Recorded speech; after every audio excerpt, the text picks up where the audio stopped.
हाँ जी बच्चों, अब हम दोबारा वही क्वेश्चन करेंगे। Find the zero of the following quadratic polynomial and verify the relationship between the zero and the coefficient. पिछली वीडियोस में जो हमने क्वेश्चन किए वो पूरे परफेक्ट क्वाड्रेटिक इक्वेशन फॉर्म में थे। इसमें कुछ टर्म, कोई ना कोई टर्म मिसिंग है, ठीक है। जैसे कि क्वाड्रेटिक इक्वेशन हमारे पास क्या थी, ax² plus bx plus c is equal to 0। तो हमारे पास x² का कोएफिशिएंट भी था, x का और कांस्टेंट। इसमें से देखो कांस्टेंट टर्म मिसिंग है, इसमें से x वाली टर्म मिसिंग है, इसमें भी, ठीक है। अब इन क्वेश्चन को भी करना बहुत ज़्यादा आसान है, उनसे ज़्यादा आसान है, ठीक है, क्योंकि इसमें हमने फैक्टर ढूंढने की ज़्यादा ज़रूरत नहीं पड़ती, ठीक है। चलिए पहले फर्स्ट वाली वीडियो जरूर देख लीजिएगा ताकि आपको क्वेश्चन करने में बहुत आसानी हो। ये क्वेश्चन उससे भी ज़्यादा आसान है। देखिए क्या हमारे, मैं एक का सोल्यूशन कर देती हूँ, पहले फर्स्ट का है ना, सेकंड भी कर दूंगी, थर्ड आपको होमवर्क में दूंगी, ओके, क्योंकि ये बिल्कुल पैरेलल है सेकंड पार्ट का ही। सोल्यूशन फर्स्ट, क्या हमारे पास 4u², फाइंड जीरोस करना है, मीन्स हमें 0 के इक्वल रख के सॉल्व करना है। इन दोनों में से कॉमन क्या आ रहा है हमारे पास, 4u, क्या रह जाएगा u प्लस 2। आप मल्टीप्लाई करके चेक कर सकते हैं। जिन बच्चों को कॉमन निकालने में दिक्कत होती है या फिर मैथ मुश्किल लगता है, वैसे बहुत आसान सब्जेक्ट है।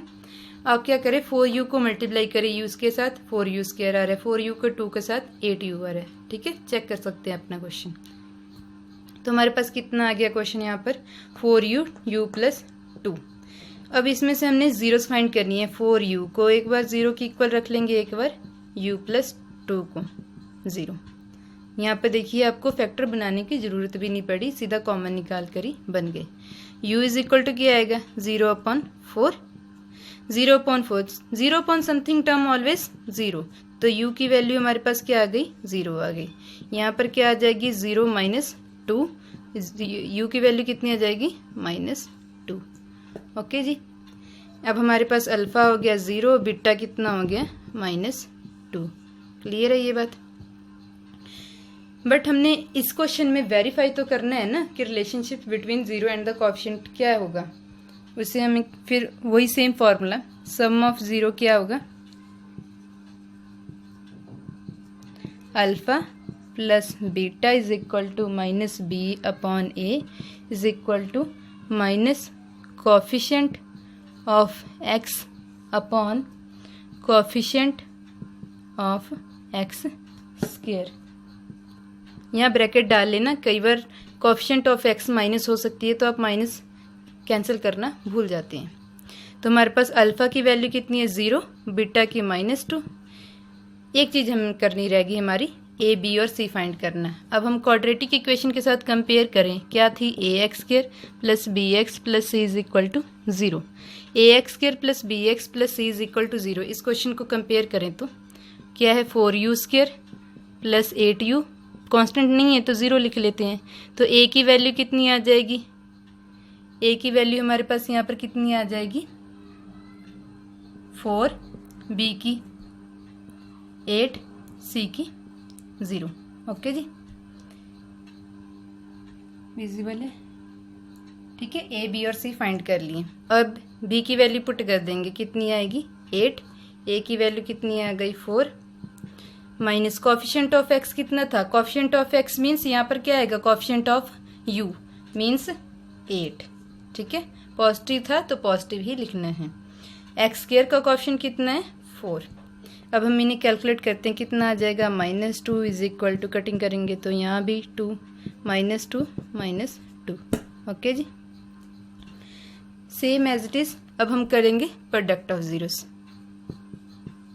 Product of zeros, product of zeros निकालेंगे तो क्या होगा हमारे पास, alpha into beta c/a is equal to constant term upon coefficient of x², okay जी।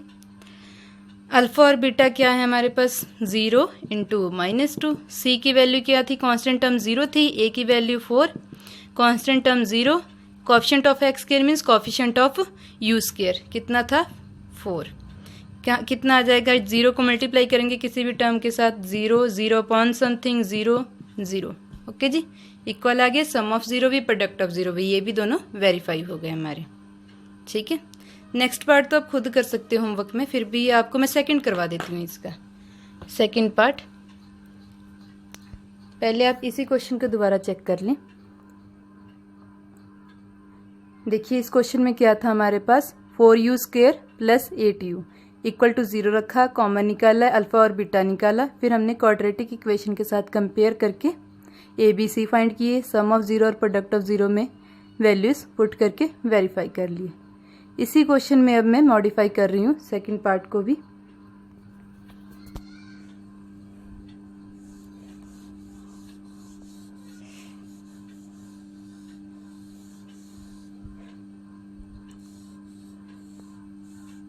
हमने करना है अब सेकंड पार्ट। क्या है सेकंड पार्ट हमारे पास, t square minus 15, t square minus 15 is equal to 0। ये उससे भी ज़्यादा आसान है, कुछ नहीं करना है। T square minus 15 is equal to 0 है तो t square is equal to 0 plus 15 हो जाएगा, कितना आ जाएगा 15। टी की वैल्यू कितनी आ जाएगी, प्लस माइनस अंडर रूट 15। एक टी की वैल्यू कितनी हो गई, अंडर रूट 15, एक टी की वैल्यू कितनी हो जाएगी, माइनस अंडर रूट 15। एक को अल्फा मान लेते हैं, एक को बीटा मान लेते हैं, माइनस वाली टर्म को। आसान है ना, बहुत आसान है। अब इसके साथ कंपेयर करें तो ए की वैल्यू एक्स स्क्वायर का कोएफिशिएंट मीन्स टी स्क्वायर का कोएफिशिएंट ए का कितना आ गया, 1 आ गया। एक्स का कोएफिशिएंट है नहीं हमारे पास, कितना आ जाएगा जी, 0। सी कितना आएगा हमारे पास, कांस्टेंट टर्म तो है, कितनी आ जाएगी, माइनस 15। क्लियर बच्चे, ओके जी। अब हम नेक्स्ट करते हैं sum of zero and product of zero. Sum of zero में हमारे पास सभी वैल्यूज पड़ी हैं, बस उठा के पुट कर देनी है। कितनी है हमारे पास, अंडर रूट 15 प्लस बीटा की कितनी है, माइनस अंडर रूट 15। बी की वैल्यू कितनी है हमारे पास 15, ए की वैल्यू कितनी है 1, माइनस कोएफिशिएंट ऑफ एक्स कितना है, coefficient of x means b. ठीक है, देखिए कोएफिशिएंट ऑफ एक्स क्या है हमारे पास, बी। बी कितना 0, एक्स स्क्वायर का कोएफिशिएंट कितना है,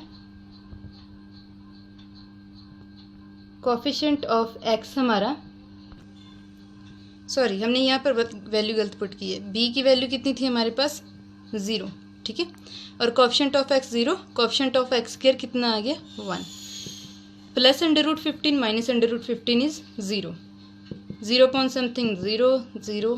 ओके, सम ऑफ जीरोस तो हमारे इक्वल आ गई। ठीक है, अब नेक्स्ट हम करते हैं प्रोडक्ट ऑफ जीरोस, है ना। प्रोडक्ट ऑफ जीरोस क्या होंगे, alpha into beta means under root 15 into minus under root 15। C की वैल्यू कितनी थी हमारे पास, माइनस 15 अपॉन 1। कांस्टेंट टर्म कितनी थी, कांस्टेंट टर्म मीन्स सी की वैल्यू उठानी है। सी की वैल्यू कितनी थी हमारे पास, माइनस 15 अपॉन 1। इनकी मल्टीप्लिकेशन करेंगे, सेम टर्म है, रूट क्या होंगे, कैंसिल हो जाएंगे, minus 15 minus 15 minus 15। Sum of zero भी हमारे इक्वल्स आ गए, प्रोडक्ट ऑफ जीरो हुई, वेरीफाई हो गए दोनों। क्वेश्चन को दोबारा एक बार देख लेते हैं। क्वेश्चन क्या था हमारा, t square minus 15 is equal to 0। ठीक है जी, हमने क्या करना था, इसका 0 फाइंड करना था। 0 के इक्वल रख कर प्लस माइनस में 2 वैल्यूज आ गई, क्वाड्रेटिक इक्वेशन के साथ कंपेयर किए, ए बी और सी फाइंड कर लिए। उसके बाद sum of zero, product of zero निकाले, दोनों वेरीफाई हो गए। ठीक है, अब ये जो थर्ड पार्ट है ये आपने खुद करना है, ये same as it is second part की तरह ही होगा। ठीक है, सेकेंड पार्ट की तरह ही करना है इसे। इसमें क्या है, एक्स स्क्वायर माइनस 3 है, इसमें क्या था, टी स्क्वायर माइनस 15। ओके, फिर भी कोई दिक्कत आएगी तो आप मुझे कमेंट सेक्शन में पूछ सकते हैं। ओके बच्चे, थैंक यू।